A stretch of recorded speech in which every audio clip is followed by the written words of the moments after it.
ക്രിക്ടോക്സ് തലത്തിലേക്ക് എല്ലാവർക്കും സ്വാഗതം. IPL ഇന്ന് രാജസ്ഥാനും ബാംഗ്ലൂരും നടന്ന മത്സരം മഴ പെയ്തിട്ട് തുടങ്ങാൻ അല്പം വൈകിയിരുന്നു. 8:40 8:45 ഒക്കെ ആയിരുന്നു. ടോസ് കിട്ടിയിട്ട് രാജസ്ഥാൻ നായകൻ RCB ബാറ്റിംഗ് അയച്ചു. RCBക്ക് അവരുടെ ക്യാപ്റ്റന്റെ മികവിൽ അവർ 200 റൺസിലേക്ക് എത്തി. ഒരു ഭേദപ്പെട്ട സ്കോർ തന്നെ പറയേണ്ടി വരും ഈ പിച്ച് കണ്ടീഷൻ വെച്ചിട്ട്.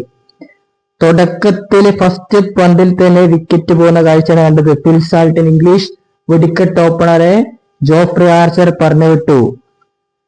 പിന്നെ വിരാട് കോഹ്ലിയും ദേവദത്ത് പടിക്കൽ 7 പന്തിൽ 14 റൺസാണ് എടുത്തത്. അങ്ങനെ പവർ പ്ലേയിൽ അവര് മുട്ടെടുക്കുന്ന കാഴ്ചയാണ് കണ്ടത്. കൃത്യമായിട്ട് പറഞ്ഞാൽ പവർ പ്ലേയില് 61 റൺസിന് 3 വിക്കറ്റുകൾ പോയി കഴിഞ്ഞിരുന്നു. പടിക്കലും സാൾട്ടും കോഹ്ലിയുടെ വിക്കറ്റ് രവി ബിഷ്ണു എടുക്കുന്നത് ക്ലീൻ ബൗൾഡ് ആവുകയായിരുന്നു. കോഹ്ലി കുറച്ച് ടച്ച് ലോക്കൊക്കെ വന്നതായിരുന്നു, പക്ഷെ അദ്ദേഹത്തിന് ആ ഫോം കണ്ടിന്യൂ കഴിഞ്ഞിട്ടില്ല. 16 പന്തിൽ 32 റൺസ്, 7 ഫോറുകളുടെ സഹായത്തോടെ 32 റൺസ്. പിന്നെ പട്ടിഡാറിന്റെ കാര്യം മികച്ച രീതിയിൽ അദ്ദേഹം കളിച്ചു. അദ്ദേഹം ആദ്യം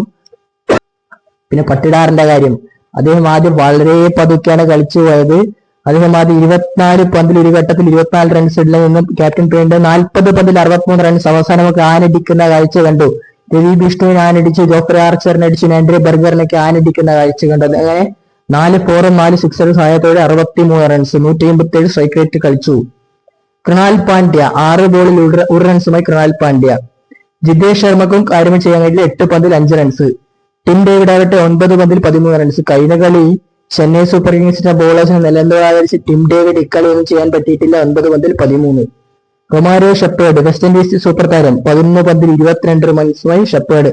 ഇതിൽ ശ്രദ്ധിക്കേണ്ട കാര്യം ഷെപ്പേർഡ് 11ാമത്തെ ഓവറിൽ 3ാമത്തെ പന്തിൽ 6 അടിക്കുന്നുണ്ട്. അതായിരുന്നു RCBയുടെ ഫസ്റ്റ് 6 ഓഫ് ദിസ് ഇന്നിങ്സ്.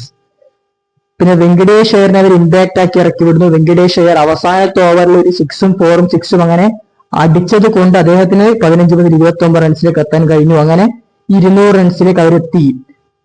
പിന്നെ ഭുവനേശ്വർ കുമാർ 7 പന്തിൽ 9 റൺസ്.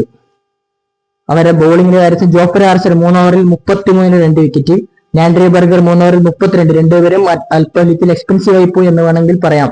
സന്ദീപ് ശർമ്മ 4 ഓവറിൽ 47. അദ്ദേഹത്തിന് വിക്കറ്റ് ഉണ്ട്, പക്ഷെ അദ്ദേഹം എക്സ്പെൻസീവ് ആണ്. അവസാനത്തെ ഓവറിലാണ് അദ്ദേഹത്തിന് അടി കൊണ്ടത്.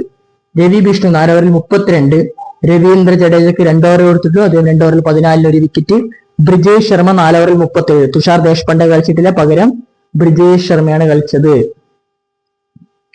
അപ്പൊ ഈ ചേസബിൾ ആണോ വെച്ചാൽ ചേസബിൾ ആണ്, പക്ഷെ രാജസ്ഥാന്റെ ബാറ്റിംഗ് നമുക്ക് അത്ര മികച്ച ഫോമിലല്ലാതായിരിക്കും. സൂര്യവംശിയും ജയ്സ്വാളും മികച്ച ഫോമിലാണ്, മറ്റു ബാറ്റ്സ്മാൻമാർ അത്ര ഫോമിലല്ല.